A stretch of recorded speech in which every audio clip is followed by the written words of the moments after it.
wal khitbatu ala khitbati akhihi,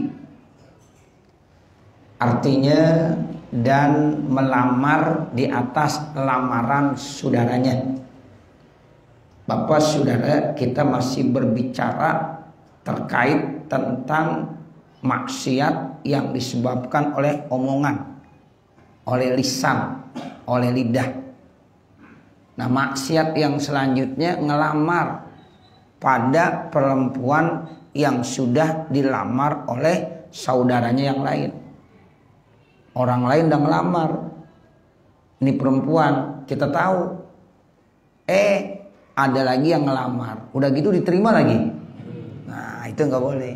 Ya. Kecuali yang lamaran pertama udah dibatalkan, udah ditolak. Ini lamaran pertama diterima. Kira-kira 1 bulan ada yang ngelamar lagi, diterima lagi. Ya. Nah, ini nggak boleh. Ya, termasuk dosa. Ya, jadi kita kalau udah perempuan itu dilamar, ya jangan sekali-kali berani-berani ngelamar. Ya, katanya belum ada tende biru katanya. Nah, begitu. Ya, jadi nggak boleh. Itu etika. Sama juga bandingannya ada orang sedang jual beli dalam transaksi, ya apa tawar menawar. Kan belum jadi tuh ya. Namanya tawar menawar, belum jadi. Kita lagi nawar nih barang, ya. Tiba-tiba ada orang datang nyodok nawar juga, boleh nggak? Nggak boleh. Biarin aja, dia lagi tawar menawar. Ya, kalau dia udah selesai, ya dia udah pindah dari tempat tersebut, kita datang, boleh nawar lagi. Jangan orang nawar, saya berani nih beli nih, berapa? Ya 150, kata dia 200 dah. 150, 200 dah. Tiba-tiba ada orang lain datang. Udah saya berani 200, saya yang bayar. Nggak boleh nih dia. Nggak boleh. Dalam agama dilarang, haram hukumnya. Tawaran orang lain, ya, ditawar yang lebih mahal. Saya nawar 150. Udah saya beli dah 170. Ya. Bahkan dia berani, saya 200. Nggak boleh. Ya, biarin dia dalam transaksi jual belinya sampai selesai. Nah, masalah jadi atau enggak nanti kita tuh baru setelahnya. Jadi nggak boleh nyodok terhadap tawaran orang lain. Nah, sama lamaran juga begitu. Ini perempuan udah dilamar, dilamar lagi sama dia. Dikasih, kemarin dibawain duit berapa? 30 juta, gue bawain 50 juta. Nah, begitu nih perempuan, iya dah, yang 50 juta aja dah, 30 juta kita batalin aja. Nggak boleh, ya. Hukumnya haram, dosa. Ini yang dimaksud wal khitbatu ala khitbati akhihi, melamar di atas lamaran saudaranya. Li khabari sahihaini, karena ada hadis sahih Bukhari Muslim, la yabi'ir rajulu ala bai'i akhihi, tidak boleh seseorang ya membeli di atas belian saudaranya. Artinya nggak boleh seseorang sedang lagi transaksi jual beli yang belum selesai disodok sama dia, kemudian dia yang beli duluan. Tawarannya dia langsung tawar dengan harga yang lebih tinggi. Nah, itu nggak boleh. Wala yaktubu ala khitbatihi, dan tidak boleh seseorang yaitu meminang, melamar, menghitbah atas lamaran, atas ya khitbah seseorang daripada saudaranya. Illa ayyuzana lahu, kecuali kalau udah diizinkannya. Kalau udah diizinkan artinya udah dapat ya apa ya, izin dari ya orang tersebut. Udah dah, saya nggak ngelanjutin. Kalau ente mau silahkan dah, ente lanjutin tawar menawar saya, transaksi jual beli saya nggak jadi. Ente kalau mau lanjut silahkan. Saya nggak jadi ngelamar, ya saya udah urungkan, saya batalkan. Nah, silahkan kalau ente mau ngelamar dia. Itu namanya dapat izin. Itu namanya illa ayyudzana lahu, kecuali kalau udah diizinkannya. Wa bi riwayatin, dalam riwayat yang lain, hatta yadara, sehingga dia meninggalkannya. Ya, artinya dia sudah tidak lagi terlibat dalam hal tersebut. Wal makna bin nahi bermula arti dalam larangannya al-iza'u itu menyakitkan. Kira-kira nyakitin nggak tuh? Nyakitin. Nah, al-iza itu dilarang dalam Islam. Kita lagi nawar, tiba-tiba ada yang nyodok tawaran kita. Sakit nggak artinya? Sakit. Kita udah ngelamar tuh perempuan, dilamar sama orang lain. Sakit nggak kira-kira? Sakit. Sakitnya di mana? Di sini katanya. Sakit bener gua, masya Allah. Nah begitu. Nah dalam Islam kagak boleh tuh nyakitin orang. Kita kan sesama kaum muslimin harus selalu memberikan kebahagiaan. Jangan mengganggu, jangan menyakiti orang lain. Jadi ilat daripada hukum, alasan hukumnya kenapa jadi haram karena apa? Al-izah. Itu menyakitkan. Nah kalau udah diizinkan kan berarti dia udah nggak mau. Berarti itu tidak ada lagi ya menyakitkan, udah diizinin. Nah, jadi kalau tanpa izin nyodok begitu saja namanya ada al-izah. Ya, itu namanya menyakitkan. Wa sawa'unil khatibul al-muslimu wal zimmiyu, dan sama saja yang ngelamar itu orang muslim atau kafir zimmi. Sebab yang dimaksud saudara di sini ala khitbati akhihi, masuk saudaranya yang seiman seagama muslim, ataupun yang memang tidak seiman tapi dia masih zimmi, itu masuk akhih juga. Kafir zimmi itu dilindungin, ya itu masih masuk dalam kategori itu. Sebab kan orang Islam boleh menikah dengan kafir zimmi dalam hukum begitu.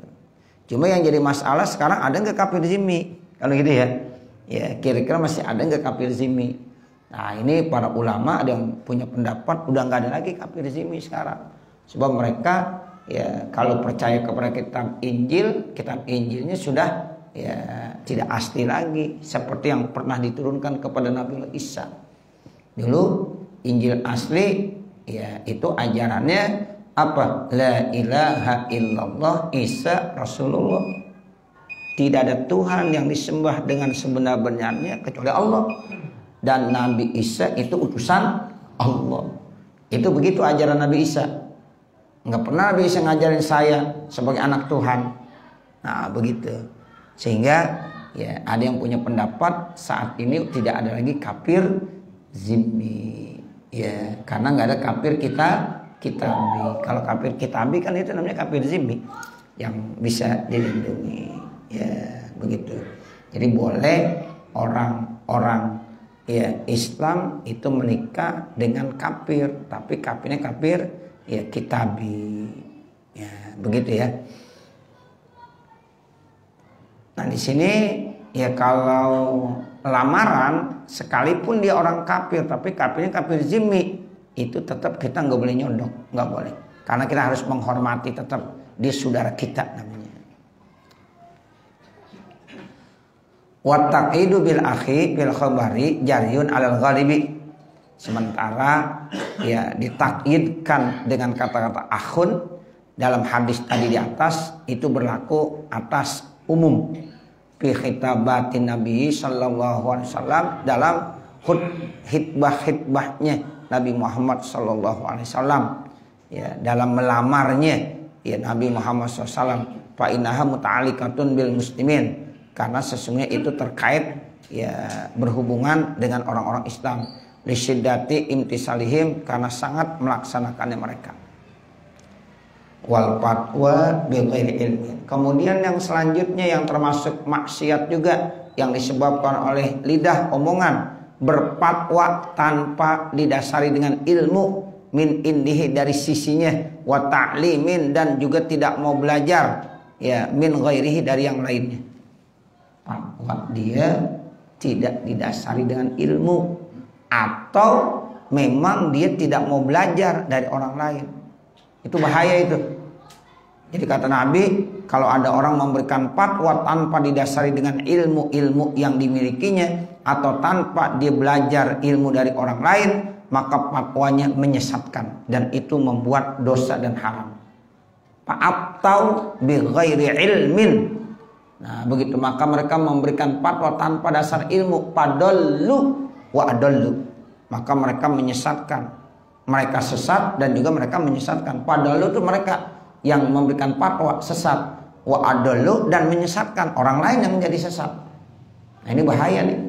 Ya, makanya ya kita kalau memberikan satu hukum penetapan nih bagaimana hukumnya, harus nanya kepada orang yang ahli.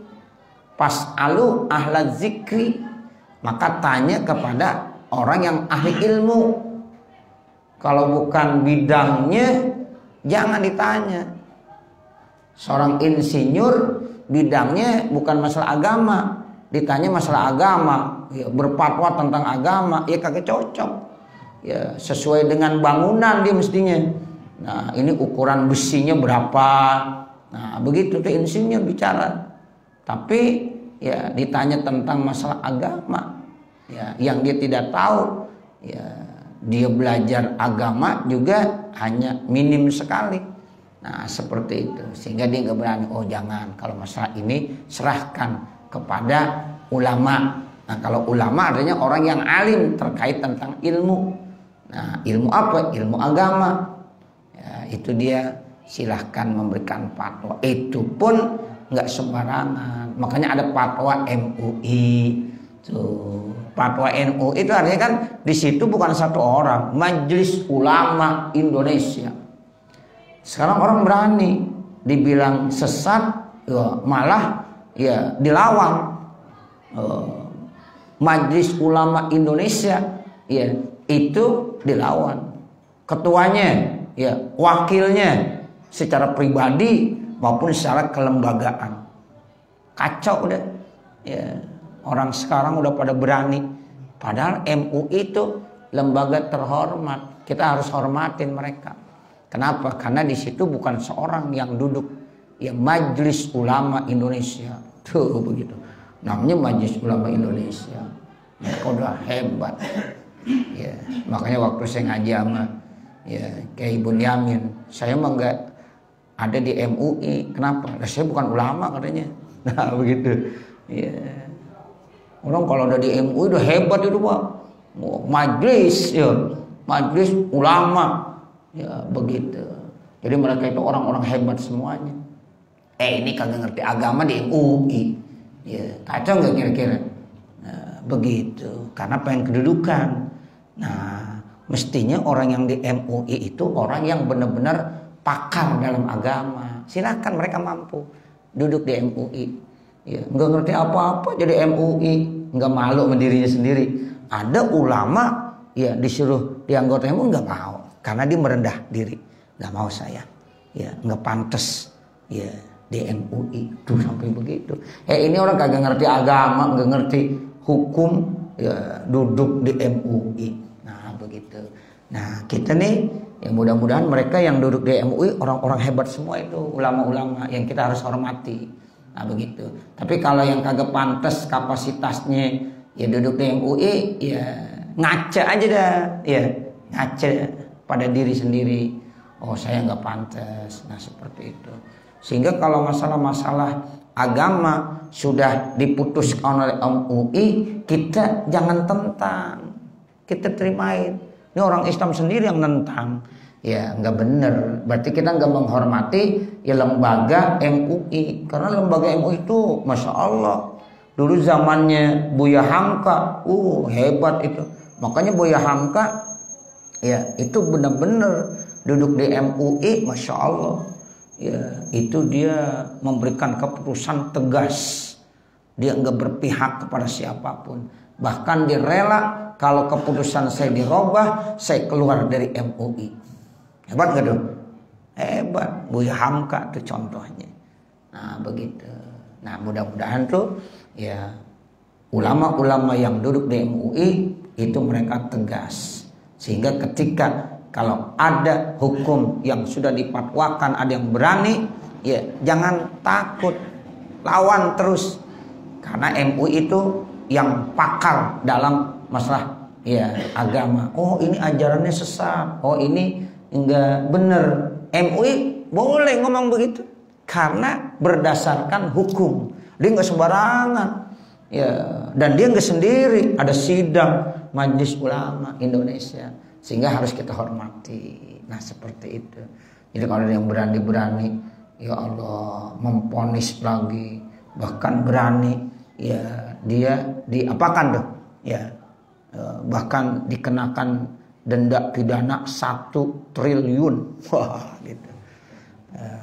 Dia sidangnya dibalik lagi, saya tuntut 2 triliun, begitu. Ya, jadi nggak takut karena memang ya mereka itu benar, dan kita orang Islam harus mendukung. Ya, MUI harus kita dukung terus, ayo. Nah begitu. Jadi jangan sampai ya nanti hukum yang udah dipatwakan di MUI diacak-acak ya sama orang-orang yang berani, ya seperti itu. Jadi harus kita ini umat Islamnya harus berani mendukung kebenaran. MUI udah benar, ayo kita dukung mereka. Nah seperti itu. Ini dikatakan wal fatwa bi ghairi ilmin wa ta'limin. Jadi berfatwa tanpa didasari ilmu dan dia tanpa didasari belajar. Ilmu kagak punya, belajar kagak mau. Ini orang yang repot. Ya. Jadi ilmu nggak ada, taklim juga kagak mau. Taklim itu ada yang ngaji sama orang lain. Nah mudah-mudahan kalau di ngaji suka hadir majelis ilmu, tadinya nggak tahu jadi apa? Jadi tahu. Sehingga dia pantas memberikan fatwa juga karena dia berdasarkan ngaji. Berarti ya fatwa yang disampaikan itu berdasarkan ngaji sama guru. Gurunya sampaikan begini-begini baru disampaikan. Nah itu namanya dia fatwa dengan ya di ngaji kepada gurunya. Tapi tanpa ilmu dan teman taklim, nah ini yang termasuk dosa, nggak boleh. Qala Nabi sallallahu alaihi wasallam, Nabi Muhammad sallallahu alaihi wasallam bersabda, "Man abta bi ghairi ilmin la'anathu malaikatus sama'i wal ard." Siapa-siapa yang memberikan fatwa tanpa didasari dengan ilmu, maka akan dilaknat oleh para malaikat yang ada di langit dan di bumi. Malaikat ada di langit, ada di bumi, semuanya melaknat. Ngeri kita dilaknat sama malaikat. Ya. Jadi siapa yang memberikan fatwa tanpa didasari ilmu dilaknat oleh malaikat. Malaikat yang ada di langit maupun malaikat yang ada di bumi. Rawahu Ibnu Asakir. Hadis ini riwayat Imam Ibnu Asakir. An Aliyin, dari Sayyidina Ali. Wadzalika, dan yang demikian itu likaunihi, karena dia ya akhbar, memberikan informasi an hukmillah, terkait tentang hukum Allah bighairi ilmin, tanpa didasari ilmu. Bahaya memberikan informasi tentang hukum Allah tanpa didasari dengan ilmu. Wah ini bahaya benar. Atau ngambil dasarnya bukan dari ilmu Allah. Nah itu liberal ntar jadinya, ya, bahaya. Afadahul Azizi, ini dijelaskan oleh Imam Al-Azizi. Wa yajibu bi kulli masafati qasrin muktin, dan wajib pada setiap jarak qasar ada 1 orang mufti. Dulu di Betawi ada terkenal tuh mufti Betawi. Siapa namanya? Habib Yahya, Habib Usman, ya, Habib Usman. Nah itu, jadi Habib Usman itu termasuk mufti Betawi. Ya. Ada yang menjelek-jelekkan tuh, ya, Habib Usman itu kan antek-anteknya Belanda katanya. Jangan, kita nggak boleh. Kita muliakan tuh Habib Usman. Ya, Habib Usman tuh banyak karangan sifat 20 dikarang oleh Habib Usman. Ya, sifat 20 tuh, ya, itu pengarangnya Habib Usman, ya, mufti Betawi. Ya, jadi mulia dia. Nah, dulu ada istilahnya begitu, mufti yang memberikan fatwa hukum. Nah itu wajib tuh setiap jarak qasar itu sekitar 90 km. Jadi itu udah mesti ada seorang mufti, sehingga kalau kita mau nanya-nanya gampang. Makanya kalau ada orang alim kita suka. Di kampung kita kalau ada orang alim itu kita suka, demen. Karena kita kalau ada permasalahan kita bisa nanya. Begitu. Kita bisa nanya. Kalau kita udah nggak punya guru, nggak punya orang alim di kampung kita, bahaya. kita mau nanya kemana? Ya, apalagi orang-orang yang nyembarangin dan menyepelekan agama. Ditanya masalah agama, jawabannya seenaknya aja, bahaya. Ya, begitu. Jadi ya diwajibkan tuh setiap jarak ya qasar itu mesti ada seorang mufti. Sehingga aman tuh kita kalau ada mereka. Ya, makanya kewajiban menuntut ilmu agama hukumnya wajib. Jangan sampai di kampung kita tidak ada orang yang alim terkait tentang agama. Ya begitu. Jadi kita nanti prihatin kalau seandainya di kampung kita ya sudah tidak ada orang yang alim dalam ilmu agama. Nah ini alhamdulillah ya kita terus ada regenerasi. Ya, makanya anak-anak kita jangan sampai semuanya ya diberikan pendidikan umum semuanya. Ya, tapi ada juga yang khusus belajar agama, yang benar-benar tuh agama yang mantep. Ya, begitu. Sehingga ada regenerasi. Yang lainnya silahkan di bidang yang lain-lain. Tapi di bidang agamanya mesti ada. Sehingga di satu kampung mesti ada. Semakin banyak di kampung kita orang alim, kita semakin gembira, semakin senang. Alhamdulillah. Ya, kita punya orang alim banyak. Nah, begitu kita gembira tuh, kita senang. Ya, kita bahagia. Kampung jadi berkah. Ya, sampai-sampai makanan aja, Pak. Itu kalau bisa ya dimakan sama orang alim itu jadi berkah. Ya, kita kalau rumah kita didatengin sama orang alim terus kita suruh makan, ya itu jadi berkah, jadi berkah. Dulu kan orang-orang tua gitu, kalau mau ada acara-acara sebelum dimakan sama yang lain-lain, orang alim dulu kita undang biar makan duluan. Nah begitu, sehingga tuh makan jadi berkah. Ya seperti itu. Ya, kalau sekarang kan orang kadang-kadang udah kagak mikirin model-model begitu dah. Ya, tapi orang-orang yang tahu tentang agama tuh, ya dia sampai masih seperti itu. Ya, dulu zamannya ya masih Nabi Muhammad masih kecil belum jadi nabi, itu kan ya Nabi Muhammad dijaga, dipelihara, dirawatin sama pamannya Abu Thalib. Abu Thalib itu termasuk ya ekonominya ya lemah, nggak termasuk orang kaya ya Abu Thalib. Kemudian ketika memberikan apa kepada anak-anaknya itu buat anak-anaknya udah kagak cukup sebenarnya. Nabi Muhammad saat makan selalu paling belakang, kehabisan mulu. Ya, makan Nabi udah kehabisan. Abu Thalib sedih karena Abu Thalib begitu sayang dengan Muhammad ponakannya. Ya, akhirnya bagaimana? Besok-besok dibuat aturan, anak-anakku jangan makan terlebih dahulu sebelum Muhammad makan. Ya, jadi Nabi Muhammad disuruh makan lebih dulu. Nah, terus apa yang terjadi? Setelah Nabi Muhammad makan terlebih dahulu, ternyata makan itu jadi berkah. Setiap makan Nabi Muhammad itu kagak habis-habis. Ya, habis Nabi Muhammad makan baru yang lainnya itu kagak habis-habis. Enggak, biasanya kehabisan mulu. Ya, nah besok-besok kata Abu Thalib, pokoknya kita buat kesepakatan sebelum Muhammad makan jangan ada yang makan. Tuh begitu, tuh keberkahan. 4 orang jatah nasi lauk pauk itu kalau Nabi Muhammad yang sendokin bisa untuk jatah 70 orang. Tuh begitu. Hebat nggak tuh? Ya. Nabi Muhammad diundang cuma 4 orang. Tapi Nabi saat itu bawa 60 dan satu riwayat 70 orang. Ya. Nabi yang sendokin. Nggak habis-habis tuh. Ya. Sampai 70 orang kagak habis-habis. Sampai tuan rumahnya bingung nih masih banyak bener katanya. Ya, akhirnya tuan rumahnya yang tadi udah deg-degan mau gimana ini, kehabisan ini. Ya, tuan rumahnya bisa makan. Ya, begitulah keberkahan yang Allah berikan. Nah, seperti jadi kita kadang-kadang kan makan udah banyak tapi kagak kenyang. Ya, di zaman sahabat ada bilang begitu, ya Rasulullah saya udah makan, udah kenyang. Ya, udah banyak tapi nggak kenyang, tuh gimana? Nah, ini nilai keberkahan yang mungkin nggak ada. Seperti itu. Ya, jadi mufti itu penting. Wajib di setiap jarak qasar ada seorang mufti. Orang yang berfatwa, orang alim maksudnya.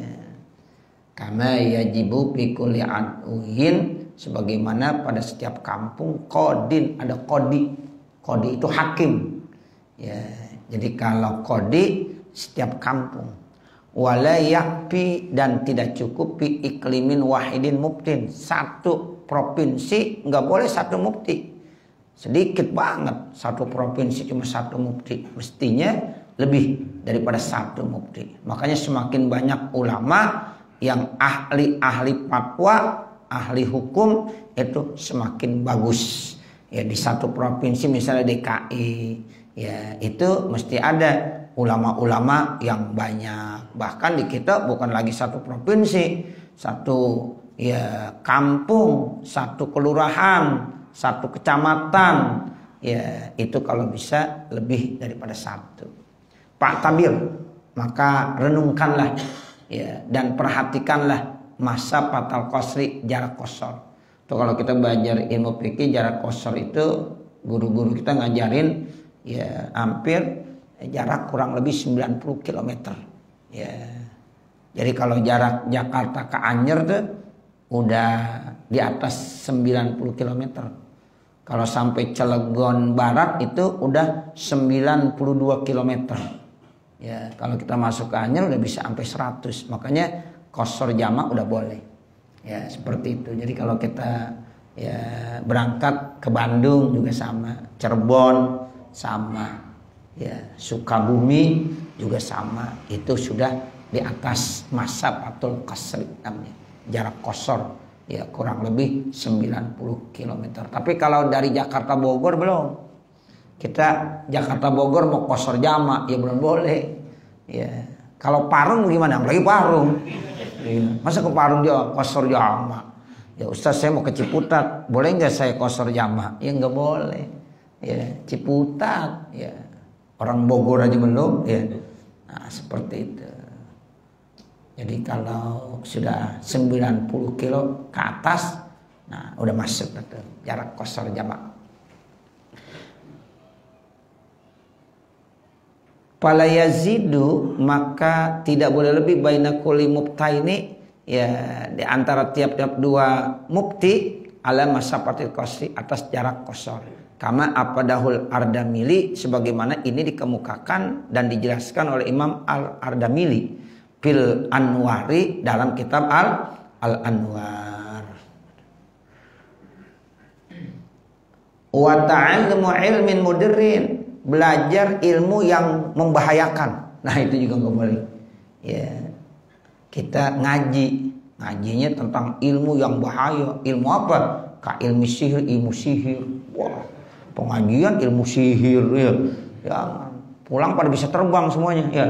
Nah, begitu. Bacok kagak mempan ya.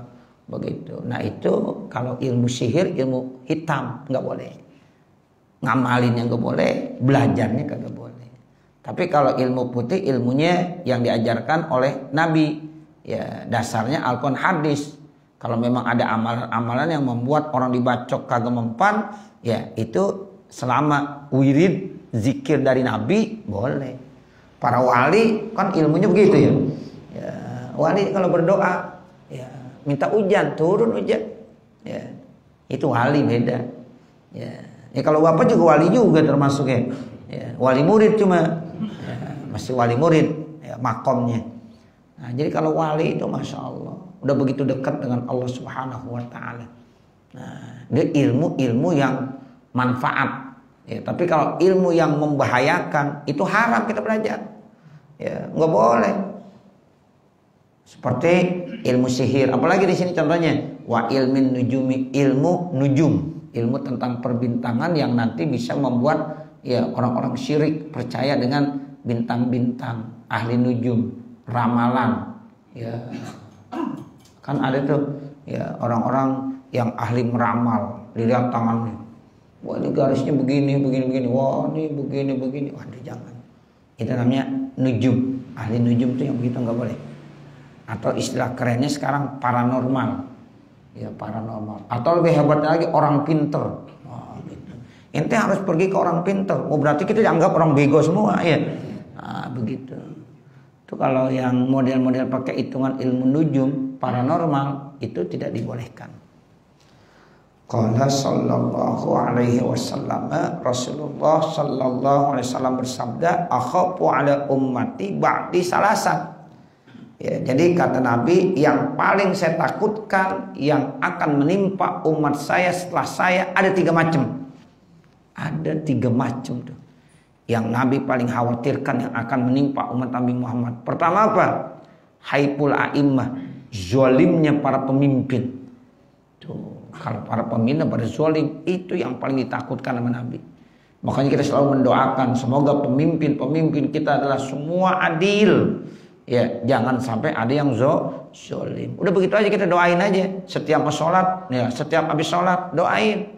Jangan malah kita selalu membuat fitnah-fitnah. Ya, buat fitnah sana, buat fitnah sini, celak sana, celak sini. Lebih bagus kita berdoa kepada Allah. Mudah-mudahan kita punya pemimpin yang adil. Ya, sebab kalau zalim kita sendiri yang rugi. Nabi aja paling takut. Ada 3 ya yang Nabi khawatirkan setelah saya nanti meninggal. Apa? Ya, 1, pemimpin-pemimpin yang zalim. Kemudian wal aiman bin nujumi, sumpah-sumpah dengan nujum, perbintangan, ya, ramalan-ramalan. Wat takzibu bil qadari, dan pembohongan dengan takdir. Itu juga jangan tuh. Ya, pembohongan dengan takdir. Karena semua itu tidak lepas dari takdir Allah. Masya Allahu kana wa ma lam yasha lam yakun. Itu harus kita mantapkan. Apa yang terjadi itu atas izin Allah.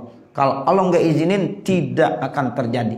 Kita bacakan seperti apa? Allahumma la mani'a lima a'taita wa la mu'tiya lima mana'ta wa la radda lima qadaita wa la yanquzal jad min kaljad. Tuh, jadi kalau Allah kagak ya inginkan, tidak akan terjadi. Siapapun yang berencana tanpa ada izin dari Allah tidak akan terjadi. Dan ini harus kita yakini.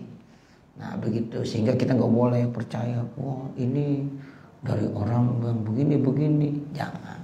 Nanti kita seuzon sama orang lain. Ternyata orang lain kagak begitu sama kita. Ya, karena ada orang paranormal bilang, wah ini ya ada ini yang kirimin penyakit ente. Nah, ini tetangga nih, dekat lagi tetangganya. Oh, siapa? Pokoknya ada dah. Oh. Kalau boleh tahu siapa? Pokoknya tetangga. Ya, tetangga kan banyak. Itu tetangga yang paling dekat. Wah, mungkin parah lah kita dah. Suuzon ntar kita. Suuzon. Jangan udah. Masya Allahu kana wa malam yasha lam yakun. Makanya kita kalau berobat disuruh Nabi berobat aja udah.